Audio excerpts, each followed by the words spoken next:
Live NFL trivia every Tuesday night on Twitch at 9 p.m. Eastern. Come show off your football knowledge and have a chance to win cash prizes. Check the link in the description to find out more. And now, on with our feature presentation. Whenever a trade gets announced, particularly a trade involving a notable player, there's usually a press conference that gets held by the team acquiring said player. Often, nothing notable really happens at these press conferences. The player will show off his new jersey, talk about how excited he is to be playing with a new team and how eager he is to get going, and talk a bit about his former team, either thanking them for the opportunity if it ended on good terms, or bashing them or saying how it was time for a change if the tenure didn't exactly end on the right foot. It's a pretty standard procedure that we're all used to by this point. But every now and then, you get an absolutely bizarre moment during one of these press conferences that does not go according to plan. And perhaps none of them are as awkward as what happened on August 3rd, 1988. Because in the middle of the press conference of a player being introduced to his new team, the Cleveland Browns, the player got pulled out of the room and was told that the trade was off. Literally as he was being introduced and talking to the press, everything got canceled. And this is the story behind one of the most awkward moments in Browns history. Before I talk about the moment itself, we need some context as to the player in question, and why he was traded to begin with, because this player was a relatively noteworthy guy. The man involved as a central figure in our story is none other than wide receiver Daryl Turner. When the Seattle Seahawks drafted him in the second round of the 1984 NFL Draft, they were hoping to have a second legitimate receiving threat to pair alongside Krieg, who won the starting job in 1983. Yes, they had Steve Largent, and he was still as good as ever, posting over 1,000 yards receiving while recording a then career-high 11 touchdown catches. But behind Largent, there was no one. Paul Johns was alright over the second half of the season, but Byron Walker did nothing, and 37-year-old Harold Jackson would never play again after the 1983 campaign. Early on, I think it's safe to say that Turner lived up to what the Seahawks wanted him to be. In 1984, he had 715 receiving yards and 10 touchdowns. Turner gave the Seahawks a big play option, as he scored 4 touchdowns from 40-plus yards during that rookie season. Turner also finished the season tied for 5th in the entire league in receiving touchdowns, leading all rookies in this category. To give you an idea of how good he was, Steelers wide receiver Louis Lips won Offensive Rookie of the Year. But Turner had more receiving yards and yards per catch than Lips did. You could make a legitimate argument that Turner deserved that award. How would Turner follow that up? He put together an unbelievable 1985 campaign. You could tell after week 2 against the Chargers, when he scored 4 touchdowns in a 49-35 victory, that this was going to be a special season for him. Because during the 1985 season, Turner led the league with 13 receiving touchdowns. He became the first Seahawk to ever lead the league in this category, and to this date, he's the only Seahawk to have sole possession of the league lead, as even though Doug Baldwin had 14 touchdowns in 2015, he was tied with 2 other players. When you've scored 23 receiving touchdowns in your first 2 seasons, that's not just good, that's historically good. At the time, Turner was one of just 4 players in NFL history to score that many receiving touchdowns through 2 years. It seemed like he was on his way to becoming a Seahawks legend. Unfortunately, it didn't quite work out that way.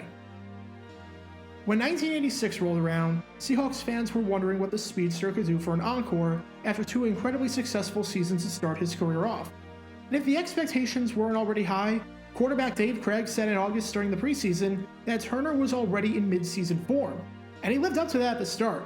He scored 2 touchdowns in his first 2 games, including the first touchdown of the season for Seattle, as the Seahawks started 2-0 and looked poised to have another solid season. But then he began to struggle. He never had more than 2 receptions in any game for the rest of the year. There were 4 games where he was held without a catch. He only finished the season with 18 receptions for 334 yards, which, while bad enough on its own, gets even worse when you consider the fact that over his final 8 games, he only caught 7 passes, averaging less than a catch per game.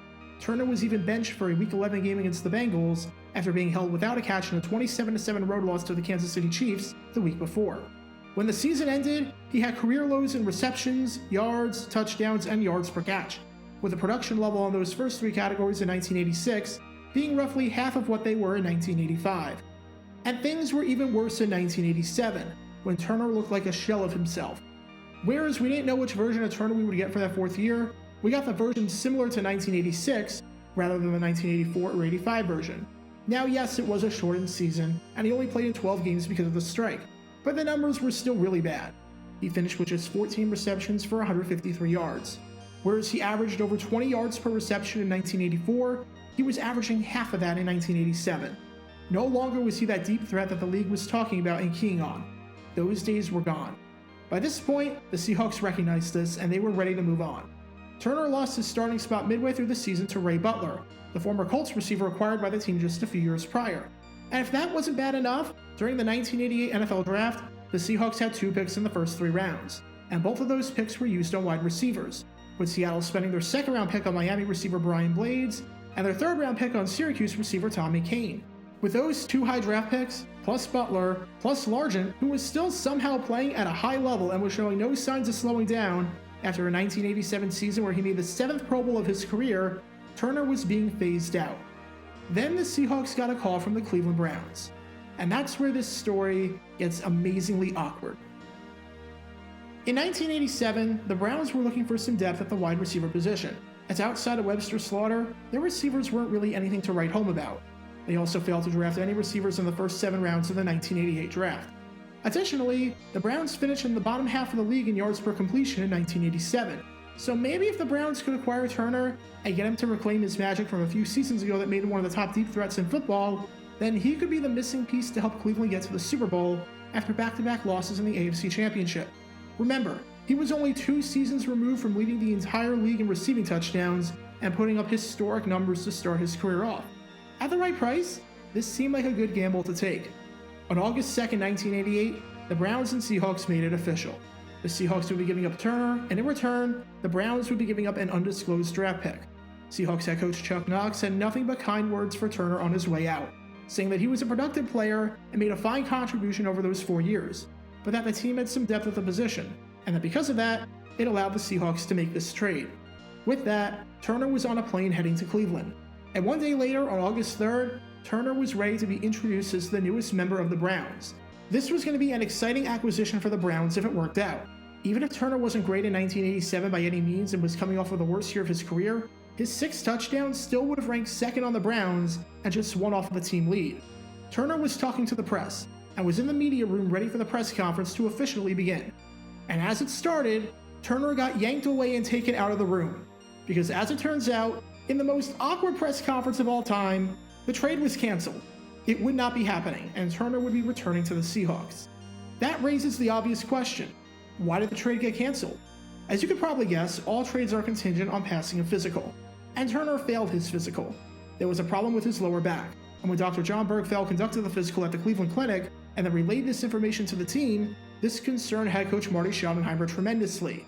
As Schottenheimer said, he was having some back trouble in Seattle, so the team wanted to take a look at him themselves and see if the results lined up. When they did, the trade got called off. Schottenheimer, the Browns, and Turner were obviously all disappointed about the move. That raises an obvious question though. Why the heck would you hold a press conference if you don't even know if the trade is official yet? Something like this with a failed physical, especially if you had a back problem in Seattle that you knew about, was entirely within the realm of possibility. And yet you scheduled a press conference, had Turner go to the press conference and talk with media members and whatnot, and then in the middle of the press conference as everything was about to begin, yanked him away and said, yeah, never mind, the trade's off. You're going back to Seattle. That is absurd. And unfortunately for Turner, this story doesn't exactly have a happy ending. When Turner was shipped back to Seattle after the trade was called off, the Seahawks immediately cut him. It's not exactly a surprise that they cut him.